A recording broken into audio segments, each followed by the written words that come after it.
Okay, and we are back with still the end of the race to enjoy. Alan Matthews still leads this race for the moment with Matt Daly right behind. We have, I believe, alleviated our technical issues. It looks like we have. It turns out the solution is to take your graphics card out of your computer, put it on an air conditioning unit, and then turn the computer back on.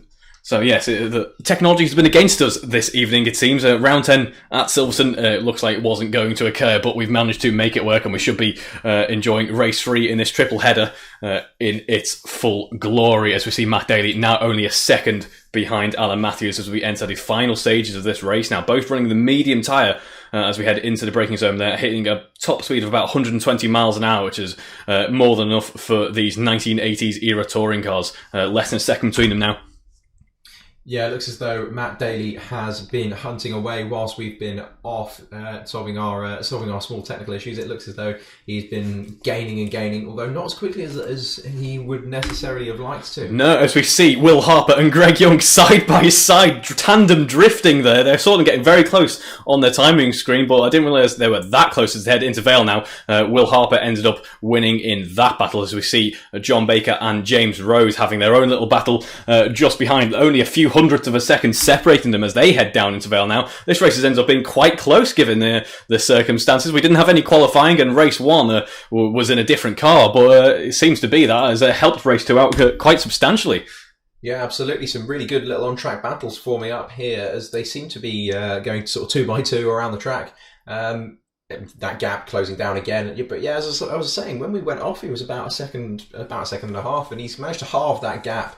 So he hasn't got long. He's only got about another lap, another lap and a half to get it done. Alan Matthews probably trying to make his car as wide as physically possible at this point in time, Reeve. Of course, yeah, that final half a second is always the most difficult one to make up. It's very easy when you're running it in clean air to catch up to the car in front, but to have the pace advantage to get past, especially on a large track like Silverstone in cars that are relatively lower powered, about 200 horsepower the range with these 1.8 turbocharged 75s. Matt Daly is going to have to get quite creative with the couple of laps left that we have in this race. Yeah, absolutely. Probably looking at a move down into Stowe maybe, or probably Brooklands, I reckon, is where his best opportunity is. Big slide from Alan Matthews there. That allows Matt Daly to get ever closer as we enter the Maggots-Beckett complex now. The tyres will really punish you if they are not liking what you are doing to them, and there's less than a tenth separating them. Alan Matthews flying into Maggots-Beckett there. Both cars twitching as they head towards the back straight, and still only a tenth separating them. It was very brave from Alan Matthews to keep Matt Daly behind. And he has carried a lot of speed through that complex, stretching that gap up to almost half a second briefly there. But it doesn't look like he's been able to hold that advantage, as it looks like Matt Daly getting the better exit out of the last part of that complex as we come down into Stowe for the penultimate time probably. It looks as though that gap is going to stay there. Yeah, it looks, it's very tight gap down to about between a tenth and 2 tenths as he goes very wide on exit there. Is Matt Daly going to be able to make a move around the outside perhaps into the Vale chicane? Is he going to be brave under braking? I don't think he can be from that far back. See the brake disc glowing red there, and Matt Daly looking to be side by side as they come into the final corner. Was that contact, or was he just running in wide there? But either way, Matt Daly is out in front now. He's able to carry more speed by running just a little bit wide there. He's using as much of that track as he dares, and they're near enough side by side heading down into turn 1. Alan Matthews is going to be very brave under braking. He has the inside line though. And he's very brave on the braking, but Matt Daly decides he wants the inside line. There's a bit of a switch back there, and as we head into turn 2, it's Alan Matthews takes back the lead from Matt Daly. I lost track of how many times that lead just changed there. Yeah, into the slow part of the track there, sort of village and the loop there. These cars getting down to probably the slowest point on the lap. Some amazing racing there through the first couple of corners of this lap. Yeah, as Alan Matthews dips onto the grass and that upsets the car, and unfortunately that amount of oversteer sees Matt Daly just kind of swoop past now on the final lap of this race. He's going to have his work cut out for him if he wants to make that gap back as we head down towards Brooklands. Yeah, as you see that gap just start to climb and climb and climb as he lost all of his momentum on the exit of the corner there. He looked up the inside though with a very helpful camera angle that the camera technicians have picked for us. As we see a little bit of a slide from Alan Matthews' car. Still getting closer. He's going to have, looks like a little bit of an upper hand as we head onto the straight now. Only 2 tenths separating them. He's got that slipstream as well. Yeah, as he runs down towards the towards Cops corner for the last time. Is this going to be his best opportunity? It looks like it is, as he gains and gains and gains all the way down that straight. Doesn't decide to do it there. Maybe waiting a little bit longer for another, maybe a more advantageous opportunity, as they both run very wide there. Very liberal definition of track limits. But I think we'll let them get away with it, considering both of them did it. And Alan Matthews gets back past, though. Matt Daly tried to chuck the car in and saw him running on the rumble strip there, and then absolutely chucked the car into turn 10. And they're getting very close, heading into Maggott and Beckett. About as close as you would dare with tyres this old on these types of cars. So you see Alan Matthews using as much of the curb as he possibly can there. All four wheels outside of the white line, but with racing like this, I don't care. They are this close, heading down into Stowe. Matt Daly takes the lead again there, side by side on the final lap. Matt Daly able to box him off as we head down into the braking zone now. Not much of a braking zone, I'm sure, because I imagine it's going to kind of chuck it in and have a bit of a slide, although a big lock-up from Alan Matthews, and this contact, Matt Daly clips the back of Alan Matthews' car there, and we see him get pushed a little bit wide. That looks to be the victory secured for Matt Daly. Alan Matthews about 2 seconds behind now. Yeah, Alan, just looking as though he got a bit brave on the brakes, massive lock up there. I don't think Matt Daly did much in the way of anything malicious there. I think it was just a case of Alan Matthews getting very, very brave on the brakes, locking up, and Matt Daly deciding that he was not going to slow the car down, so he was just going to kind of carry on as normal. No, and as we head down the final corner, Matt Daly slows down for Alan Matthews there. Very sportsmanlike behaviour. I'm not sure, was that sportsmanlike behaviour or some fuel load issues? We don't know for sure, but either way, Alan Matthews ends up taking that victory here, race 2 at Silverstone. That was a hard fought for victory. No matter what the result was, either one of them deserved it, in my opinion, and it was very close between Greg Young and Will Harper as well. Greg Young rounding out the podium there, and I believe we have some victory donuts from Alan Matthews, which is always good. In fact, we've got victory donuts for everyone. I believe that is victory donuts not only celebrating the racing, but celebrating the fact that we've made it to the end of race 2, just about. Race 3 should be good to go, though. Some spectacular Oh, there's more contact between them. I think we're having a bit of a reenactment as we see Will Harper coming home in P4, James Rose in P5, John Baker taking that victory in P6. Is that Rosie Hodson in P7? Yes, it is, coming down towards Vale, and then we have Steve Knight rounding out the field in P8. Well, that was as much as we saw of it. That was certainly an exciting race, and it's got me even more excited for race 3 that is coming up in just a moment. We'll be joining you on the grid for the whole of race 3 in just a moment.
And welcome back to the final part of this weekend's racing. It is race 3. We have a 10-minute sprint race until the end now. It's a full reverse grid, actually, with 8 drivers on the course. We've done the entire grid backwards. So we have Steve Knight on pole, and then we have Rosie Hodgson running second on the medium tyre, and Steve Knight on the soft. He swapped to the soft. He's hoping to get a bit of an advantage off the line at the very start of the race in this sprint race. It could actually work for him, the soft, in this 10-minute race. As we see the drivers start to rev their engines, getting ready to launch. 6 red lights on the gantry. And we are away as we are on board with Rob Whitney, who got a very nice launch there, although so did James Rose. James Rose catching up by the side there. John Baker lost out just a little bit as we see Rosie Hodgson getting ahead of Steve Knight and boxing off Steve Knight. Yeah, good to see that. A good clean start from everyone. Looks as though we've lost Matt Daly.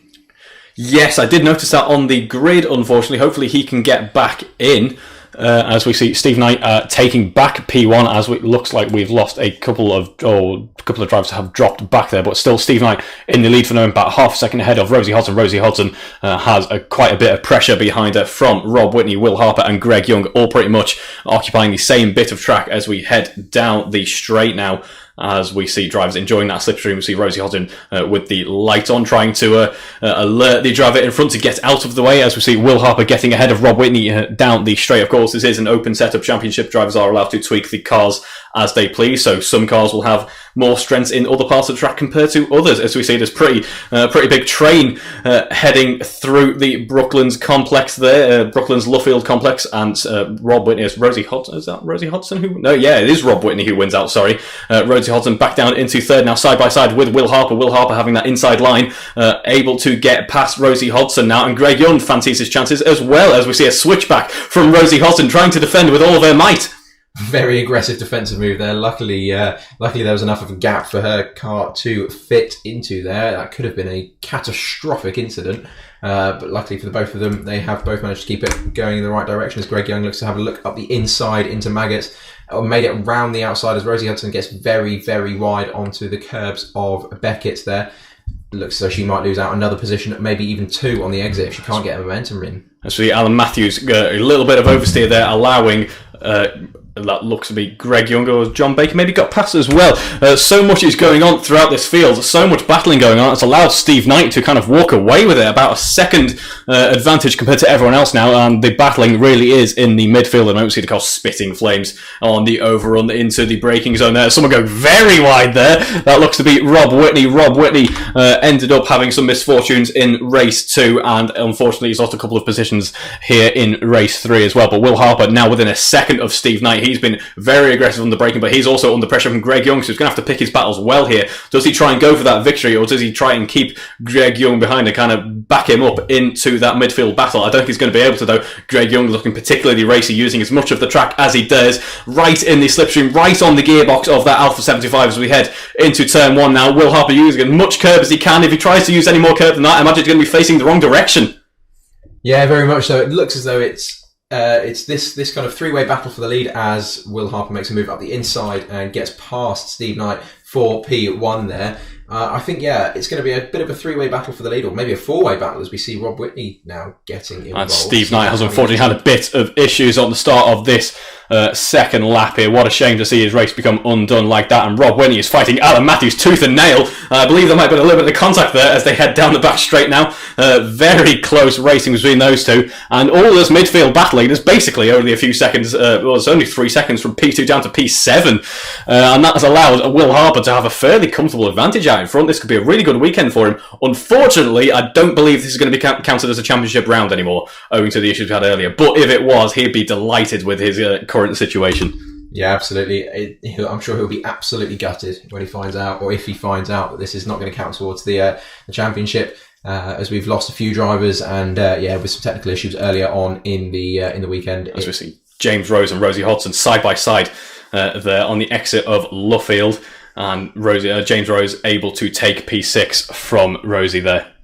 Yeah, good move there, nice and clean into Cop's corner. Although it looks as though there might be an opportunity for a switchback. I don't think no, it doesn't look as though she's got the run there, Rosie, as this train sort of comes sliding into Maggots and Beckett's there. It's really entertaining to watch these cars Obviously quite old cars on some, not designed to stick the same way that modern cars are, just sliding over the curbs absolutely everywhere. No, proper old school racing. They can take a bit of contact as well, these old things. Another entertainment factor as well, this round not counting as a championship round, it means that the 5-way battle for the championship lead here in the Touring Car Championship carries on into the next round. It has been immensely close so far, the battling this season in the Touring Car Championship, and I look forward to that carrying on. We are now on the pretty much after this, the penultimate round, of course, the final round of the Formula Alpha round coming up next week. As we see, looks like Greg Young getting a little bit of understeer there. I haven't seen that from the 75 the entire weekend. But yeah, that's allowed Alan Matthews to catch up by some margin. And meanwhile, Will Harper is absolutely walking away with it. About 5 seconds now. He's just set the fastest lap of the race. That was about a second faster than what we saw last race. In the 2:28 now is Will Harper. Yeah, it looks as though he's used the opportunity, used the clear air that he's got to just check out and build himself a bit of a gap that looks as though it's going to be insurmountable for these guys behind him. 4.5 minutes to go. That's probably about 2 laps plus the extra lap on the end. So they've probably got about 3 laps left, and it's about a 5-second gap for Will Harper. Now in the lead. So it looks as though the best battle we're going to see is for this P2. With Greg Young and Alan Matthews as they come onto the Wellington Straight on the run down into Brooklands. Could we see a move? He looks to the inside. He's looking to the inside. There's about 10 separating them. He has had the advantage of the slipstream. Is he going to be brave in the braking? I think he is. Well, unfortunately, we didn't see it. We saw a lock-up. But we can't see what's happening. We need to know. This feels like Lance Stroll's going past at Monaco. As we see Greg Young having the inside line there, able to just about box him off as we head down another straight part of the circuit. Alan Matthews is going to have to try again under the slipstream.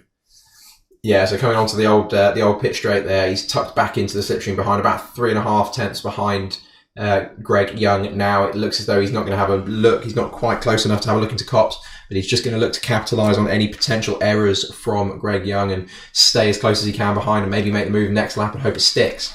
Yeah, Greg Young running a little bit wider than Alan Matthews on that occasion, about 3 tenths still as we head into the Maggots-Beckett complex. Alan Matthews is looking particularly racy at the moment, it must be said, as they head near enough side by side there. He thought about a move down the inside. His best lap, his last lap, Alan Matthews was much faster, and Alan Matthews is the pacier guy on track at the moment by the tune of about 2 seconds in terms of best lap performance. Obviously the fuel loads not as heavy as they were in race 2, but they are still getting lighter throughout the race, and these and funnily enough, the top 2 drivers are running the medium tyres as they are now side by side heading down into Stowe. Only 300th of a second separating them. Will Greg Young be able to stay ahead? I think he will, because Alan Matthews has had to drop back there. He thought the move wasn't worth it.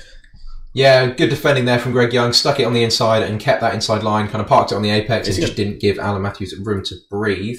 Looks as though he's going for a bit of a switchback on the chicane there, Alan Matthews. Can he get the inside line into the last corner, into Club?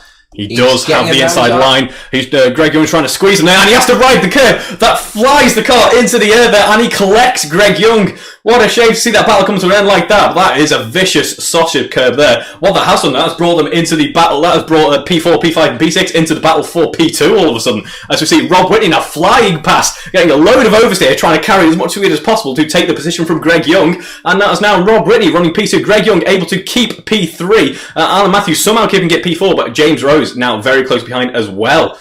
That has certainly switched up the order. That one tiny little misjudgment with the curb there has brought pretty much everyone into contention to see Greg Young backing out of that move there. He had the car, had a nose about halfway up the side of the car, but thought better of it. Didn't want to do a Lewis Hamilton v Max Verstappen like we saw in the Grand Prix a few months ago. Greg Young taking back P2 from Rob Whitney this time. Now they are side by side. Rob Whitney might not have the upper hand there. He has to settle behind him. But Alan Matthews is still fancying his chances for P2 under braking here as we see him think about a move down the inside. That is Rob Whitney thinking about a move down the inside. That double lock up there for Greg Young. Rob Whitney taking back P2 now. Yeah, it looks as though there potentially maybe some damage, I don't know, from Greg Young there. It was a pretty heavy shunt into the wall, but he's going to look to get that P2 back off Rob Whitney. Rob Whitney taking advantage of the incident in front of him. I think that was A bit unfortunate for all the guys involved. Alan Matthews obviously I doubt meant any spite in it. It was just, he thought there was a gap, he tried it, and he just outbraked himself a little bit. That sausage curb as well, not helping matters at all. As we see Greg Young trying a move up the inside there, maybe a little bit of a misjudgment, and collecting Rob Whitney. I was just about to congratulate Rob Whitney on his luck there, able to keep the car on the track when others didn't. What a shame to see Rob Whitney's efforts undone like that. Now back down into P6. This race is changing its face by the second, it looks like, because now it's Alan Matthews in P2, Greg Young in P3. The battle that we were enjoying this time a lap ago. Yeah, it looks as though once again it's just these guys getting a little bit exuberant on the brakes. Curb has undone Greg Young there. He's facing the wrong direction. Is he going to be able to get his car out of the way? He does. Drivers are able to avoid him there. James Rose now running P3, leading the AM race in P3, as we saw in race 2. He dropped back in race 2, but with so little of race 3 left to go, I think he might be able to keep it there. As you mentioned, that's a very nice looking livery, actually. As we see Rosie Hodgson now getting past Greg Young. Greg Young's fortunes really have turned on their head there. As we see Alan Matthews still holding P2, John Baker now in P4, and Rob Whitney back down in P5. Yeah, Will Harper staying very, very clear of this whole kerfuffle behind him. He's out. He's about 12 seconds in front on his last lap of the race. I think he's had a nice afternoon drive, a nice evening drive on a Wednesday in this race. It must be said he has been very clean as we see him. Also a little bit of oversteer there. So even runners on the medium tyres possibly struggle only 10 minutes into the race here. Of course, this is a very high energy circuit. But yeah, it's good to see a race like this from Will Harper. They don't come too often, unfortunately. He's often on the receiving end of some bad luck or just some misfortunes on track. But here we will have a very well-deserved victory in race 3. Yeah, it's really good racing from a reduced grid, shall we say. As we see now, even now on the last lap, we've got a three-way battle for P5. It's between Greg Young, Rob Whitney and Rosie Hodgson. I imagine this will be a little bit of payback for Rob Whitney. He's really going to want to try and get back past Greg Young as we head down the straight. Yeah, last lap now, Will Harper coming through. Heading down towards Magus Beckett in just a moment is Will Harper, about 12 seconds clear, as you mentioned just a second ago. He has had a very nice race here as we see him spitting flames there. Yeah, we're taking quite an interesting line there. Is this a bit of a parade lap for him? I don't blame him if it is. Yeah, but the IndyCar track limits rules, I think, should we say there. If the surface is black, you can put your car on it, I think is the way they define their track limits. As we see him heading through Magus Beckett now, and it looks like the battling is finally dying down just a little bit as drivers settle in towards the end of this race. But what a action-packed sprint race this has been. As we come towards the end of it now, down the Wellington Straight goes Will Harper. Yeah, I keep calling this the Wellington Straight. It's not the Wellington Straight. It's I apologise. The Hanger Straight there on the run down into Stowe, getting on the brakes for the last time, nice and late, sliding that car through the corner there. No need to take any particularly aggressive lines over the curbs or anything like that. It's I think he's aware of where he is and what he's got on the gap he's got behind him. So yeah, very good drive from Will Harper there. Yes, as he heads into Vale now. Yeah, and as I mentioned there, finally the race coming to a bit of a denouement, if you will. About 10 seconds clear there. It looks like he's been a little bit more conservative on the bottom of this lap as we see him heading down the start-finish straight now. Will Harper takes the race-free victory, a pretty decisive victory, it must be said. He played that race beautifully. Absolutely brilliant drive from Will Harper there to take that win when others were struggling. Alan Matthews ending up with that P2 in the end. It looked like P2 was going to be quite difficult for him at some point, so well-deserved P2 for him as well. As we see James Rose coming home in third, with John Baker coming home in fourth as well. That is a brilliant effort from John Baker there, as Greg Young having to return to the pits. Maybe to serve a drive-through penalty on the very last lap. Will that promote Rob Whitney into P5? I'm not entirely sure if it did. We'll have to speak to the stewards for that one. And then Rosie Hodgson rounding out the field, P7, Steve Knight, P8. Obviously starting on pole. What a shame to see his race come to an end like that. But that was a very exciting race 3 there. I imagine we're going to see some victory donuts from Will Harper. I'd be very disappointed if we don't. We've got some P2 donuts from Alan Matthews, or maybe he's just testing out steering column by the looks of things. It's probably took a bit of a beating in that race, as we see a few drivers finishing their race as well, but it looks like Will Harper's going to bring it back into the pits. Well, I have learned a lot from this weekend's racing. Number one, technology is awful and will never work. Number two, I really need to remember what the Hanger Straight is. I always make that mistake every single time I commentate on it. You think I will have commentated on it enough, but I still haven't. And number three, these 10-minute sprint races certainly provide some brilliant action. Yeah, absolutely. It's always great to see these cars flying around this track and really having some good on track action for these guys. It is brilliant to see some real elbows out racing from these old cars. They can take a bit of rough and tumble. Sometimes, unfortunately, the drivers give them a little bit too much confidence and end up flying across sausage curbs into each other, or as we saw a couple of times, into the walls. Unfortunately for some of these guys, as we see. We'll see Will Harper on his parade lap there, just testing the suspension on his Alfa 75 there. It just goes to show that curbs are quite violent in these touring cars, actually, more than you would expect. Obviously, an F1 car is designed to take them quite nicely, but these small little classic touring cars do tend to struggle with it a little bit. But yeah, a very exciting weekend's worth of racing. Well, I say weekends, about half a weekend's worth of racing that we're able to see in the end. Such are the joys of technology. But do join us next time round as we get closer towards the end of the Touring Car Championship, as we see Will Harper returning to the pits now. And next week we have the finale of the Formula Alfa Championship, which will be an exciting one. There's still plenty of battles going on in terms of championship standings there. So from me is a very pleasant good evening to bring an end to this weekend's racing, and I hope to see you next time. Yeah, absolutely. Look forward to seeing you all for the final of the Formula Alfa Championship next week. Brilliant stuff. And until next time, good night.